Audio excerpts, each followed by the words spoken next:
Salut, c'est Alex Ferreira et dans cette nouvelle vidéo aujourd'hui, je voulais vous parler du loueur meublé non professionnel.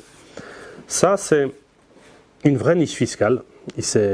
Tant que ça dure, il faudra en profiter au maximum parce qu'à niveau investissement immobilier et que ça nous permet de payer le moins d'impôts possible, c'est bien cette statut de loueur meublé non professionnel parce qu'il y a beaucoup d'avantages. Donc déjà pour pouvoir en bénéficier, donc il faut louer un meublé, c'est pour ça qu'on dit loueur meublé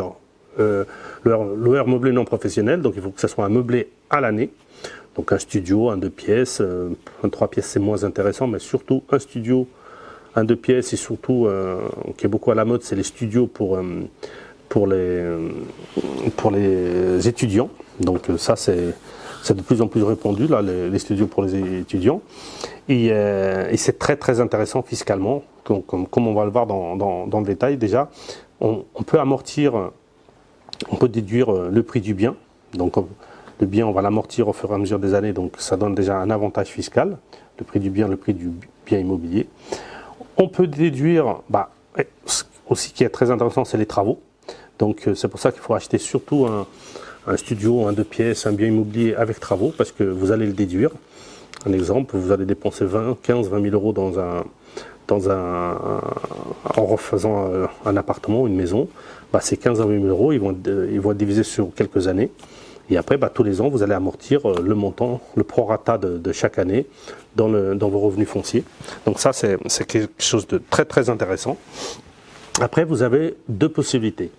Si le taux de vos loyers, donc si c'en est un, donc c'est pas le cas, mais si l'ensemble de vos loyers, parce que vous en avez plusieurs meublés, donc plusieurs biens que vous louez en meublé, qui ne dépassent pas les 32 900 euros, vous allez déduire donc les charges, l'amortissement du bien, ça s'appelle le régime réel. Donc vous allez amortir vraiment les charges réelles.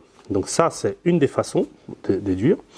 Et après, si ça ne dépasse pas, donc les 32 900 euros, vous pouvez choisir le régime forfaitaire ou le régime microbique, que là, c'est forfaitaire. C'est-à-dire que vous prenez 50% de vos revenus fonciers, donc le montant de vos loyers, vous déduisez 50% et ça équivaut à la déduction des charges. Donc vous avez les deux possibilités suivant le montant de vos revenus fonciers. Il y aura ces deux possibilités, mais autant un ou l'autre, ça dépend après de la situation de chacun, mais tous les deux elles sont intéressantes, sont beaucoup plus intéressantes que les revenus fonciers sur, par exemple, une location classique, yalière. Alors là, c'est celle qui est plus taxée, donc celle-là, elle est beaucoup plus avantageuse parce qu'on déduit beaucoup de choses et on paye, pendant la durée de la déduction, surtout des travaux, du bien et tout ça, on paiera beaucoup moins d'impôts. Et après, il y a un autre avantage par rapport à une location classique, c'est quand vous allez louer en meublé, c'est que vous allez pouvoir louer plus cher. En exemple, un studio qui vous allez louer par exemple en location classique 500 euros, en meublé vous allez louer 650 euros. C'est sûr, vous allez louer entre 20 et 30% plus cher.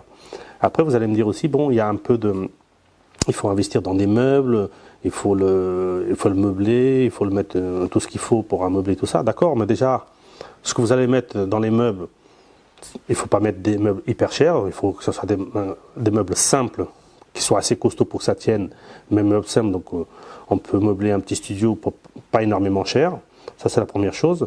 La deuxième chose, c'est que vous allez aussi déduire le prix des meubles dans vos revenus fonciers. Donc voilà, donc ça ne va pas coûter énormément cher, et après vous n'allez pas le meubler tous les ans, donc imaginez sur un studio que vous avez 150 euros par mois en plus, sur 12 mois ça fait 1800 euros.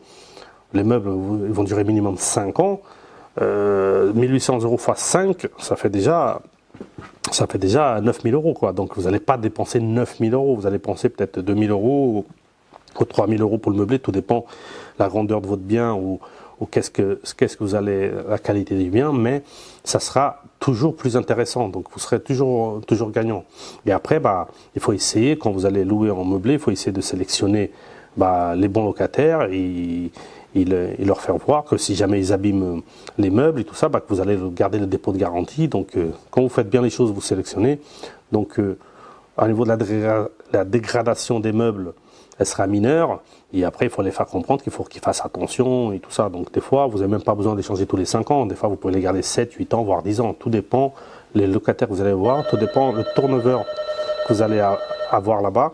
Donc, du coup, c'est très, très, très rentable à niveau de la